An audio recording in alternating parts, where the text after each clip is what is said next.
Welcome to cosmic astromancy and channel guys. Hope you all doing fine. आशा करती हूँ आप सभी स्वस्थ एवं प्रसन्न होंगे। तो चलिए निकालेंगे आज की एनर्जी अपडेट्स।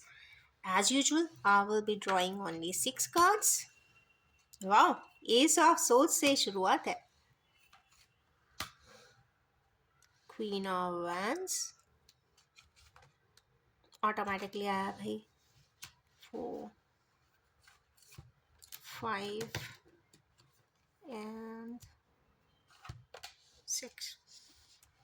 तो आज के जो कार्ड्स बता रहे हैं कि दो एस आए हैं, S of wands and S of swords. तो कहीं ना कहीं हमारे किन्हीं व्यूअर्स थॉट प्रोसेस में है और कुछ इनिशिएट करना चाहते हैं, बहुत स्ट्रांगली करना चाहते हैं, प्लानिंग के साथ करना चाहते हैं, जिसके लिए उनके पास डिवाइन सपोर्ट सिस्टम भी है, जिसके लिए वो एनर्जीज भी ड्राइव कर रही है, पैशन भी आ रहा है और कहीं ना कहीं उन्हें लगता है कि ये डेस्टिनी से गवर्नड है। बहुत सारे थॉट्स भी हैं और उसको वो एकम्प्लिश करना चाहते हैं।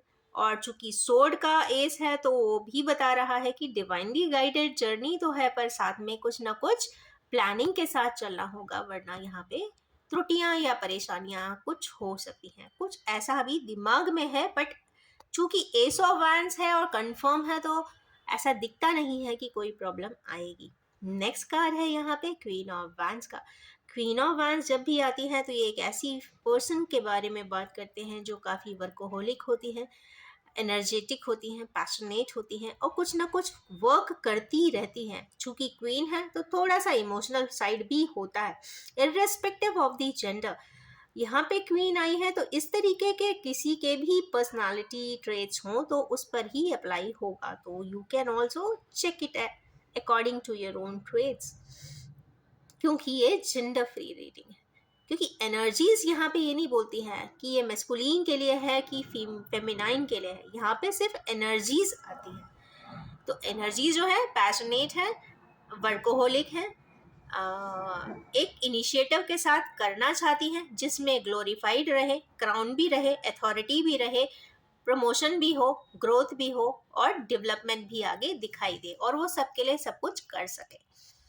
नेक्स्ट कार्ड यहाँ पे एक बहुत डिफिकल्ट सा ज़रूर है। यहाँ पे 9 ऑफ सोर्ड्स है। तो हमारे किन्हीं व्यूअर्स इस वक्त 9 ऑफ सोर्ड्स की कहते हैं ना शील्ड में ज़रूर दिखाई दे रहे हैं। ऐसा लग रहा है कि उनके साथ कुछ ऐसा हुआ है या कुछ घटना के बारे में वो सोचते विचारते हुए दिखाई दे रहे हैं, जिसमें बहुत एगनी भी है, डिप्रेशन भी है, ये मेलाकोलिया की भी कुछ ट्रेट्स यहाँ पे दिखाई देती हैं।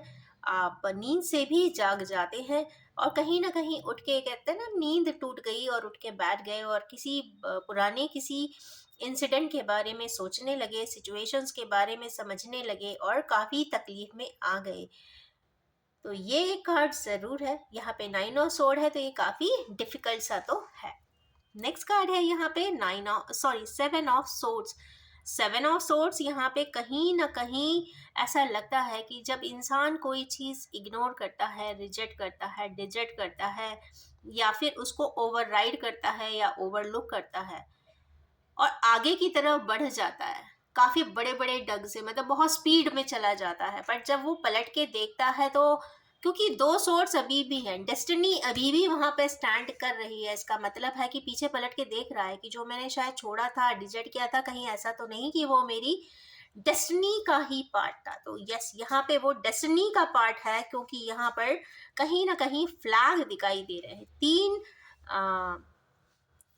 ऐसे स्ट्रक्चर्स हैं जिस पे फ्लैग लगा हुआ है और फ्लैग कहीं ना कहीं ये डिनोट कर रहे हैं कि जो भी है वो कार्मिक है, डेस्टिन्ड है और कहीं ना कहीं पास्ट लाइफ से या फिर आपकी इसी जन्म के पास्ट ईयर से भी कनेक्टेड हो सकती है। लास्ट कार्ड है यहाँ पे 4 ऑफ सोर्ड्स का। तो अगेन ये बात जरूर आती है कि ये मेलाकोलिया का, डिससेटिस्फैक्शन का ही कार्ड है और कहीं ना कहीं हमारे व्यूअर्स पुरानी बातों को, पुरानी स्थितियों को, सर्कमस्टेंसेस के बारे में सोचते हुए दिखाई दे रहे हैं। जो भी अच्छा या बुरा उनके साथ घटनाएं घटी हैं, सीरीज ऑफ घटनाएं घटी हैं या कोई स्पेसिफिक भी हो सकता है, क्योंकि यहाँ पे एक पिक्चर भी है।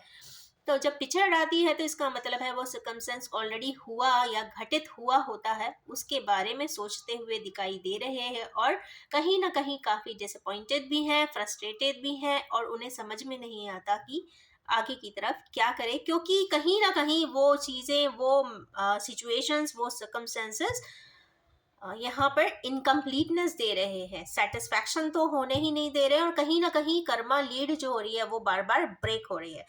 जो कहते हैं ना एक कार्मिक पैटर्न है वो ही ब्रेक नहीं हो रहा है। इसका मतलब है क्योंकि आज के कार्ड में स्टार्टिंग ही सोर्ट से हुई है, और यहाँ पे सोर्ट्स की क्वांटिटी पूरे 4 कार्ड्स जो एक्स्ट्रा आए हैं उसमें सोर्ट्स ही सोर्ट्स है। इसका कंफर्म मतलब है कि हमारे किन्हीं व्यूअर्स इस वक्त थॉट प्रोसेस में बहुत ज़्यादा किसी चीज़ के बारे में, किसी सिचुएशन के बारे में एनालाइज करते हुए, इवेलुएट करते हुए, सोचते हुए दिखाई दे रहे हैं। अगर इसको देखते हैं बहुत डिटेल में कि भाई ऐसा क्यों है, तो यहाँ पे लास्ट 2 कार्ड्स यहाँ पे बहुत स्पेसिफिकली क्लियर कर रहे हैं।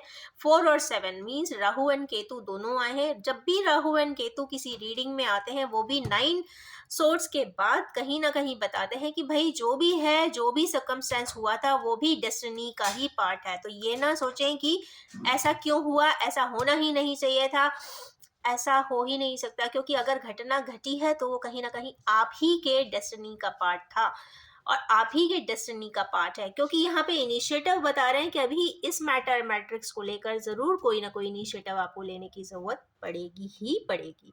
कार्ड्स यहाँ पे कलर बहुत न्यूट्रलाइज आए हैं, सिर्फ एक कलर येलो आया है वो भी क्वीन ऑफ वैंड्स का। तो यस, यहाँ पे थोड़ा सा एक मोरल अप करने का एक पॉजिटिव कार्ड जरूर है। और एस ऑफ वैंड्स का जो यहाँ पे बताता है कि एनर्जी एंड पॉजिटिविटी के साथ आगे बढ़ते हैं तो इनिशिएटिव भी लेंगे, प्रोग्रेस भी होगी, और आपका जो डेस्टिन टास्क है वो यहाँ पे कंप्लीट भी होगा। क्योंकि जब भी वो इंसिडेंट हुआ है शायद पिछले समय में या आपके कुछ ईयर्स पहले, वो कहीं ना कहीं अच्छा तो नहीं था। सर्कमस्टेंसेस जैसे भी थे, पर दोनों को ही बहुत, या जितने भी लोग उस सिचुएशन में इन्वॉल्व थे उनको तकलीफ बहुत ज़्यादा गया होगा, ऐसा कुछ दिखाई देता है।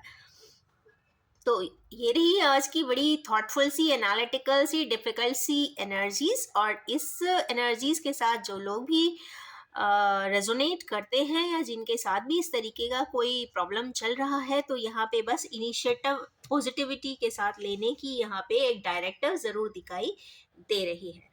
इसी डिफिकल्ट सी thoughtful and thoughtfulness and analytical aptitude के साथ जो एनर्जीज आई है, do resonate with it and come up with an positive outcome. और इन्हीं एक्सपेक्टेशंस एंड विशेस के साथ मैं इस रीडिंग को एंड करना चाहूँगी, और ये भी बताना चाहूँगी कि general, collective, timeless and gender free reading है। जब भी आपके सामने आएगी कुछ ना कुछ ज़रूर रेजोनेट कर देने वाली है। Wish you all have a most happening time ahead. Thank you so much.